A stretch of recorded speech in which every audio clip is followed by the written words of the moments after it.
Hello और welcome दोस्तों। भाई आपका स्वागत है हमारे इस चैनल में। और आज हम देखने वाले हैं खालिस्तान क्या है, खालिस्तान का जो पूरा इतिहास है वो आज हम इस वीडियो में देखेंगे।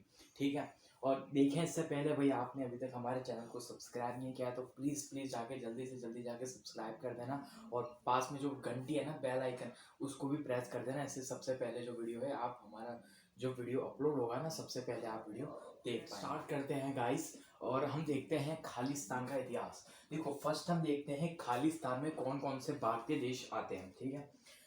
सबसे पहले खालिस्तान क्या है वो बता देता हूँ। तो खालिस्तान एक सिख आंदोलन है जिसमें जो सिख हैं, भारतीय सिख हैं, वो एक अलग राष्ट्र की मांग करते हैं। ठीक है। अब इस राष्ट्र में भारत के हिमाचल प्रदेश, पंजाब, दिल्ली और चंडीगढ़ शामिल है। ठीक है। मतलब ये इलाके आते हैं।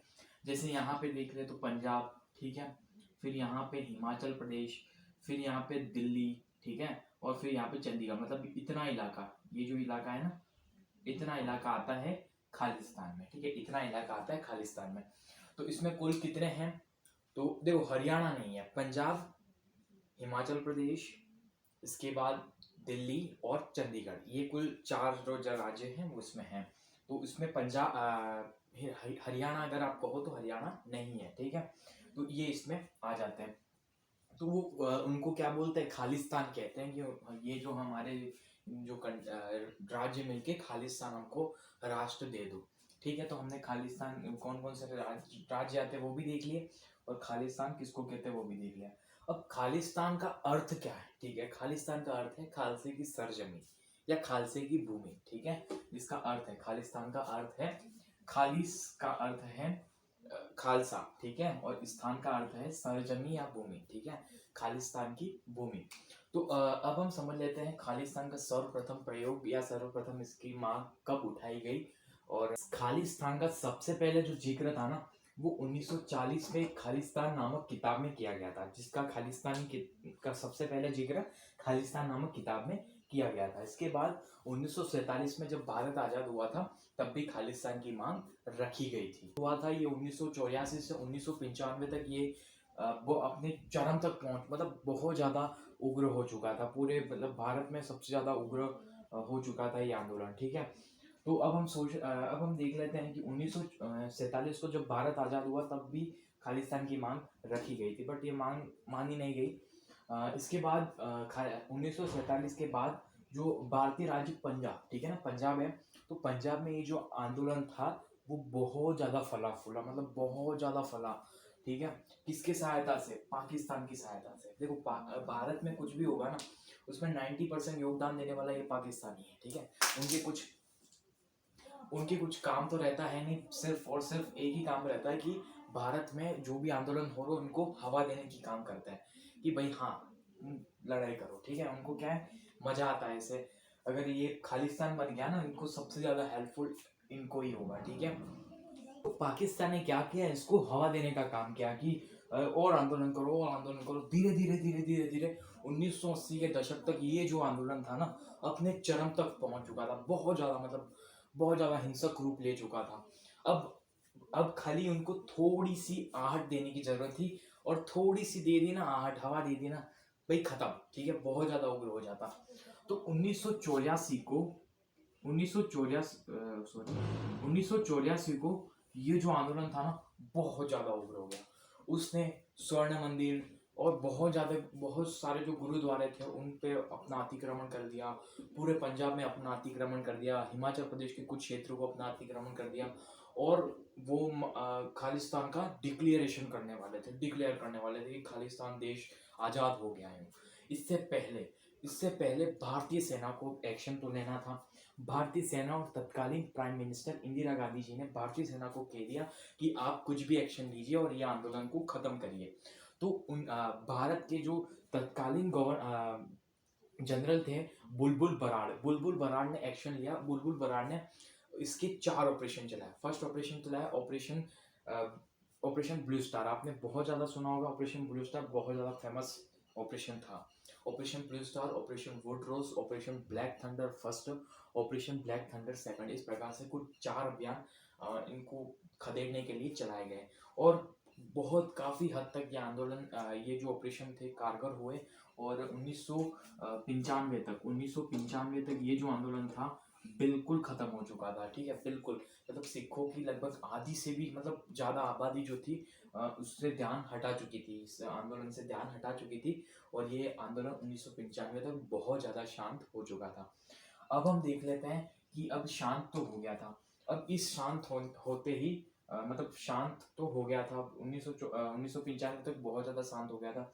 अब इन सालों की घटना में मतलब 1984 से 1995 तक उन दोनों के बीच, सालों के बीच में एक बहुत बड़ी घटना हो गई। ठीक है, हमारी प्राइम मिनिस्टर इंदिरा गांधी जी की हत्या हो गई। ठीक है, इंदिरा गांधी जी की हत्या जो थी वो कुछ दो सिख थे, मैं नाम बोल रहा हूँ उनका, दो सिख थे, उन्होंने उनकी हत्या कर दी थी। ठीक है, किस वजह से की थी, तो उन्होंने जो ये ऑपरेशन चलाने के लिए मंजूरी दी थी ना, इसकी वजह से उनकी हत्या कर दी गई थी।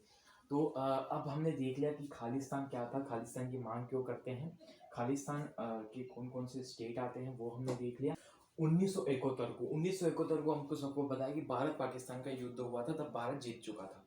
तो 1971 को जब भारत पाकिस्तान का युद्ध समाप्त हुआ था, उसके बाद जो पाकिस्तान के जो तत्कालीन प्राइम मिनिस्टर थे जुल्फिकार अली भुट्टो ने जो जगजीत सिंह चौहान थे, जगजीत सिंह चौहान के बारे में बाद में बताऊंगा, बट एक बार सुन लीजिए। ठीक है, तो 1971 को जब भारत पाकिस्तान युद्ध हुआ, इसके बाद जो तत्कालीन जो प्राइम मिनिस्टर थे पाकिस्तान के, जुल्फिकार अली भुट्टो, तो उन्होंने जगजीत सिंह चौहान से प्रस्ताव रखा, उनको प्रस्ताव रखा कि हम आपकी सहायता करेंगे खालिस्तान बनाने में। ठीक है, तो देखो ये चीज़ हमको दिखाती है कि उनके प्राइम मिनिस्टर भी चाहते थे कि ये जो खालिस्तान है ना, एक देश बने। ठीक है, वो भी चाहते थे कि खालिस्तान एक देश बने। देखो सिखों का बहुत ज़्यादा योगदान है भारतीय सेना में और भारत में। ठीक है, भारत की जीडीपी लगभग बहुत ज़्यादा जो जीडीपी है वो पंजाब और हरियाणा से आती है, क्योंकि पंजाब में बहुत ज़्यादा खेती होती है, और भारत का लगभग 60 या 70% जो खेती है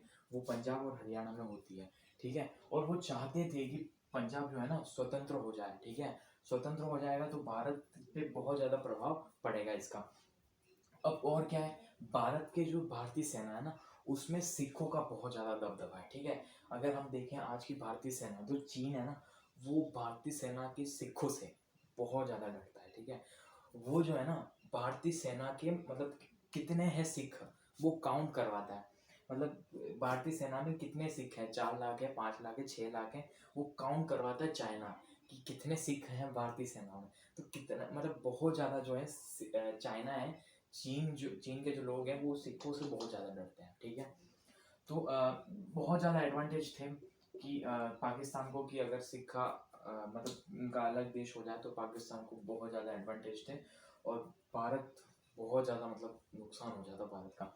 तो अच्छा हुआ कि ये आंदोलन शांत पड़ गया, और 1995 तक जब ये आंदोलन शांत पड़ गया, तब भारतीय जो सेना थी उसके ऊपर मानवाधिकार के उल्लंघन के और वो सारे जो ताम झाम के आरोप जो है ना वो लगते रहे, बट इतने कोई दिक्कत नहीं हुई। बट इसकी वजह से, इन आंदोलन की वजह से हमारी जो ब्रेव लेडी थी इंदिरा गांधी जी की हत्या हो गई थी। उसके बाद अब मैंने बताया था कि जगजीत सिंह चौहान कौन थे, तो जगजीत सिंह चौहान ये जो खालिस्तान मूवमेंट है उसके जो फाउंडर थे वो थे जगजीत सिंह चौहान। ठीक है, उन्होंने ये जो आंदोलन था उसको फाउंड किया था या उसको चलाया था। इसके बाद एक और नाम आता है बेसर वाले। ठीक है, बेसर वाले नाम आता है, बिंद्रा वाले ऐसे कुछ नाम है। तो वो भी इस आंदोलन में बहुत ज़्यादा मुख्य किरदार निभाया था। मतलब भारतीय की सेना की तरफ से नहीं, मतलब सिखों की तरफ से उन्होंने बहुत ज़्यादा किरदार निभाया था। स्वर्ण मंदिर को घेर लिया था और बहुत ज़्यादा आंदोलन ये जो चला था। ठीक है, अगर आज भी हम देखें तो आज भी हिमाचल प्रदेश के जो नैना देवी मंदिर का जो रास्ता है ना, वहाँ पे अभी खालिस्तान समर्थन के नारे और उनके समर्थन में जो जो चीज़ें हैं वो लिखी गई हैं पूरे रास्ते पे मार्कर से और पेंटिंग करके। तो बहुत सारी जो चीज़ें हैं वो आज भी होती हैं, बट ये जो चीज़ है वो जो आंदोलन जो है ना भड़काने का काम करते हैं प्रवासी सिख में। एक तो कनाडा बहुत ज़्यादा मतलब कनाडा के जितने भी सिख हैं ना वो यही चाहते हैं कि खालिस्तान बने। ठीक है, फिक्स है। इसके बाद अमेरिका के कुछ सिख और ब्रिटेन के कुछ सिख और ये जो है ना पाकिस्तान, ये भी चाहता है कि खालिस्तान बने, ठीक है। बट भारतीय सिख बहुत अच्छे हैं, वो समझते हैं। और अब जो मांग है ये बहुत ज़्यादा धीमी पड़ गई है। बट अभी भी ये 2019-20 को जब दिल्ली किले पे जो लाल ध्वजारोहण जब हुआ था 26 जनवरी या 15 अगस्त को, तब वहाँ पे भी खालिस्तान के झंडे जो लहराए गए थे। तो ये बहुत दुखनीय है।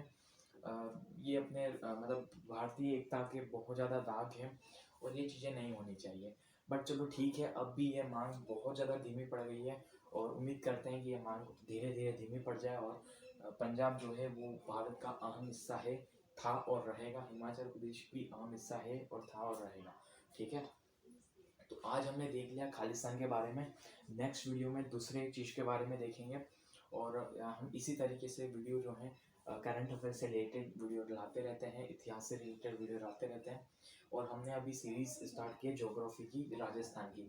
तो इसमें अभी हमने नदियों और संभाग एवं जिलों तक चर्चा कर दी है। और नेक्स्ट जो वीडियो है उसमें हम जिले के बारे में या फिर हम एग्रीकल्चर के बारे में देखेंगे।